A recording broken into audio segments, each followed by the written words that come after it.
Oitavo ano, boa noite, tudo bem? Grande satisfação voltando aqui para fazer a correção da semana passada.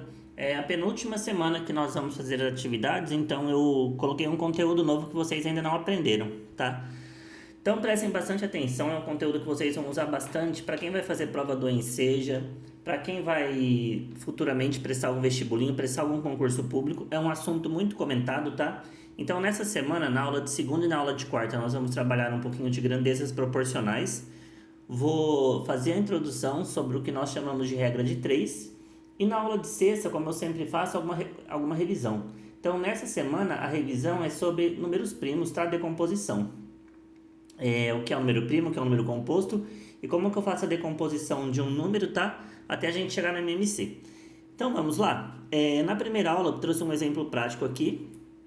No material de vocês já está tudo resolvido. Para explicar, eu apaguei a explicação e vou estar construindo com vocês. Então vamos lá. Essa é a atividade da segunda-feira passada, dia 6 de julho. Componente matemática, atividade grandezas diretamente proporcionais. Então, nesta aula, você será apresentado, ou melhor, nessa aula será apresentado um exemplo do cotidiano sobre grandezas diretamente proporcionais. Não é necessário copiar em seu caderno, a não ser que você ache interessante, tá? Mas caso contrário, como você tem o material disponível e a explicação, então basta você entender o que está fazendo. Que tal um bolo para a hora do café? Bolo de laranja, ingredientes: 3 xícaras de farinha de trigo, 3 xícaras de açúcar, 4 ovos, 1 xícara de suco de laranja, 1 colher de sopa de fermento em pó. Então, sempre que nós vamos fazer uma receita, nós temos os ingredientes. E o que eu gostaria de falar aqui, que é o que a gente vai abordar. Aqui a gente fala de grandezas diretamente proporcionais. O que significa isso, professor? Esses ingredientes aqui são para eu fazer uma receita de bolo, correto? Agora, supondo que você não quer fazer só uma receita, você quer fazer um bolo maior, ou você quer fazer mais bolos. Então, o que a gente vai fazer? Duas receitas, por exemplo. Se eu vou fazer duas receitas, então eu vou ter que dobrar os ingredientes. Isso que é diretamente proporcional. Quanto mais receitas eu vou fazer, mais ingredientes eu vou fazer. E eu mantenho a proporção. Se uma receita pede 3 xícaras de farinha, se eu for fazer duas receitas, eu não vou colocar 5. O que eu vou fazer? Eu vou fazer 3 vezes 2, que dá 6. Se uma receita pede 4 ovos, duas receitas eu vou colocar 2 vezes 4, que dá 8 ovos. Entenderam? Então isso que quer dizer diretamente proporcional. E grandeza, nós já comentamos, é tudo aquilo que eu consigo medir ou eu consigo contar. Nesse caso, o que são os ingredientes, tá? A explicação da receita aqui pra gente não vai ser importante. Bata as claras em neve e reserve. Bata os demais ingredientes até obter uma massa leve e fofa. Acrescente as claras em neve e leve ao forno em forma untada por aproximadamente 30 minutos. Quem quiser fazer aí, convidar o professor para comer um bolinho de laranja, eu aceito, tá? Então vamos lá. Se quisermos aumentar ou diminuir a receita, devemos usar quantidades de ingredientes proporcionais às da receita original para que o bolo dê certo.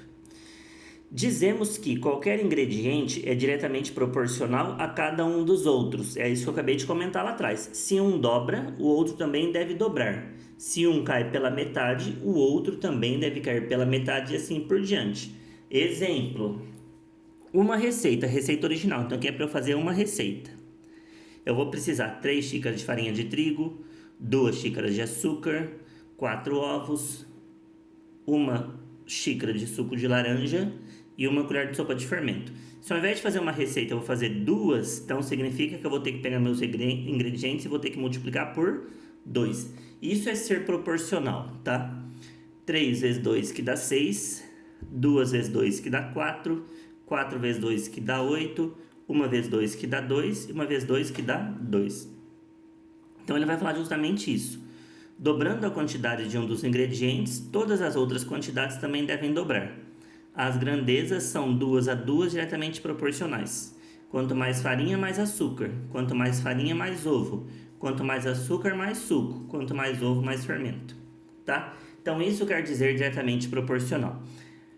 Aqui nós estamos trabalhando apenas com números inteiros. No exemplo que eu vou dar, a gente vai trabalhar com frações. Então, vamos lá. Se eu pegar, ao invés de uma xícara completa, eu posso pegar meia xícara. O que significa isso? Eu não sei desenhar xícara, eu vou tentar fazer aqui, ó. Só pra gente ter uma noção. Então, aqui eu tenho uma xícara. Se eu pego a xícara pela metade, então eu tenho meia xícara. Mas eu posso pegar a xícara não apenas metade. Vou fazer uma xícara maior aqui, tá? Então, supondo que a minha xícara é isso daqui, tá? Eu não vou pegar a minha xícara inteira, eu vou dividir ela em 4 partes. Ó, vou dividir no meio, depois vou dividir no meio novamente. Então, isso daqui, a gente fala que é 1/4 da xícara, tá? E só relembrando, a gente já aprendeu. Meio, 1 dividido por 2 é a mesma coisa que 0,5. 1/4 também já aprendemos, 1 dividido por 4 é 0,25. Isso aqui a gente vai usar, tá? O 0,25 e o 0,5. Então vamos lá para ver o que ele vai pedir para a gente fazer? Por exemplo, se você tivesse 7 ovos na geladeira e quisesse usá-los no bolo, como adaptar a receita de 4 para 7 ovos? Então, para isto, eu vou usar a proporcionalidade. Então, acompanhe o que nós vamos fazer aqui, usar a propriedade das proporções. Então, a primeira coisa, uma das grandezas é a farinha, que eu vou deixar fixa. Perdão, uma das grandezas é a farinha, a outra grandeza é o ovo. O ovo é a grandeza que eu vou deixar fixo. Por quê? Porque eu não vou usar 4 ovos, eu quero usar todos os ovos que eu tenho na geladeira, então eu vou usar 7. Então, eu vou montar da seguinte forma. Isso daqui já está feito na folha de vocês, eu apaguei para explicar aqui. Então, eu monto o que nós chamamos, então, ó, de proporção. Eu falo 3 está para x, assim como 4 está para 7, tá? Como as grandezas são diretamente proporcionais, se eu tenho mais ovos, eu vou precisar mais farinha, então eu coloco as duas setinhas para cima. E aí eu vou multiplicar cruzado. Sempre começa com um número que multiplica a letra. Então eu faço assim, ó, 4 vezes x igual 3 vezes 7, tá? 4 vezes x eu falo que é 4x. 3 vezes 7, 21. Quando um número está multiplicando, a gente troca de lado e faz dividir. Aí vai ficar 21 dividido por 4. Vou fazer a continha aqui do lado. 4 vezes 5 é 20. Sobra 1.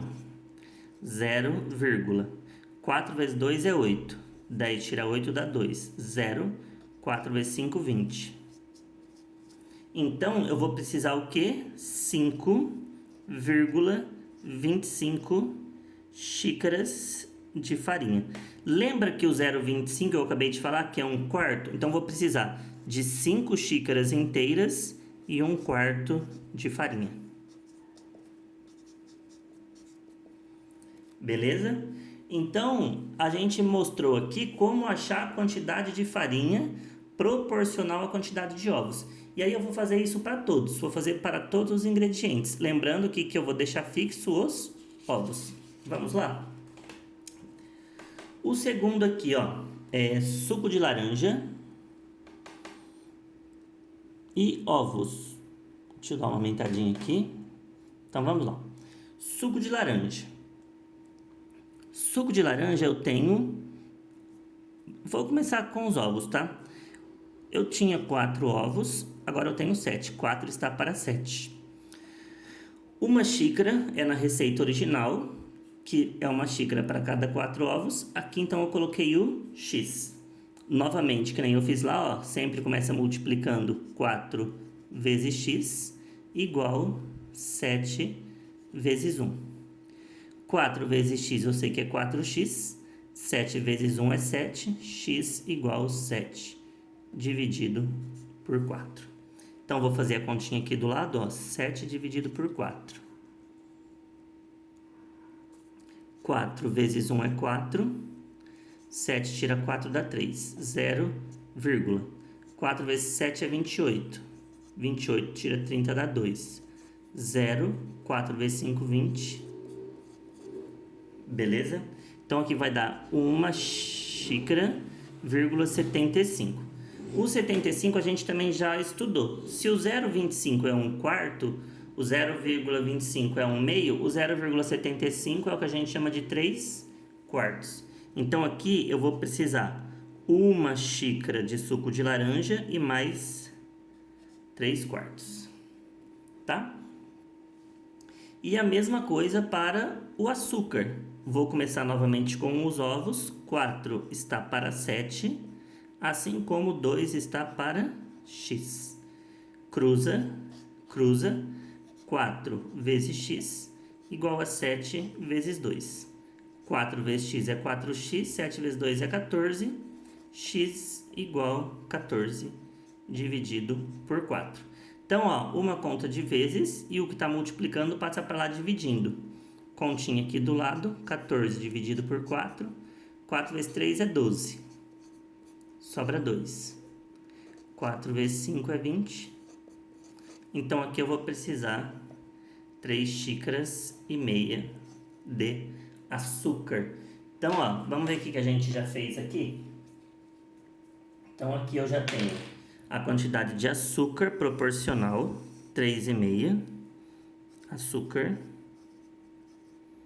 Aqui eu tenho a quantidade de suco de laranja proporcional,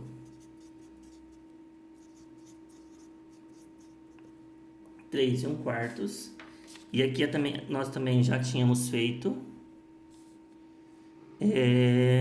farinha, 5 xícaras e 1/4. Então já temos 3 ingredientes, agora só falta mais um próximo ingrediente, que seria o fermento. Vamos ver quanto que vai dar de fermento? Mesma coisa, meninos, ó. Vou usar do jeito que tá. 1 está para x, 4 está para 7. Multiplica cruzado, 4 vezes x. Multiplica cruzado, 1 vezes 7. Aqui vai ficar 4x igual a 7. X igual a 7 dividido por 4. Vou armar a continha aqui embaixo. 4 vezes 1 é 4. 7 tira 4 dá 3. 0, 4 vezes 7, 28. 28 tira 30 dá 2. 0. 4 vezes 5, 20. Então aqui também deu, ó, 1,75. 1,75 é a mesma coisa que 1,3/4. Tá? Então, fermento.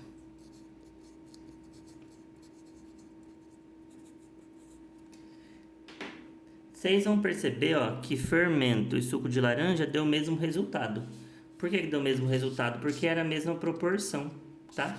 Então vamos ver a tabelinha se bateu aqui. Ó, com 3 ovos, mudei, com 4 ovos. 4 ovos a minha receita original, eu tinha 3 xícaras de farinha de trigo, 2 de açúcar, 1 xícara de suco de laranja e 1 colher de fermento.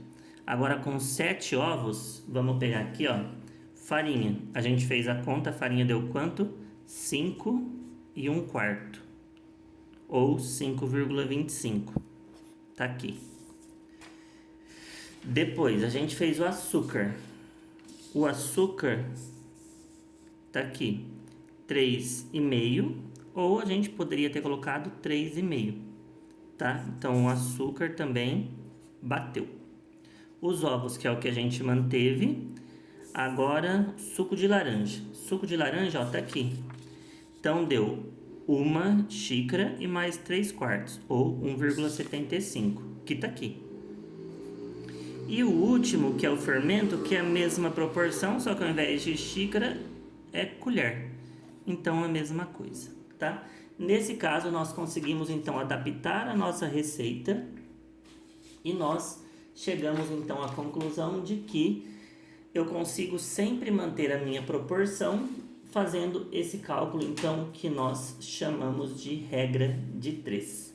Perfeito? Então, essa primeira aula foi só explicação. Na próxima aula, nós voltamos com exercícios práticos ou outros exemplos de como que eu aplico a regra de 3. Tá joia? Obrigado pela atenção por enquanto. Até daqui a pouco.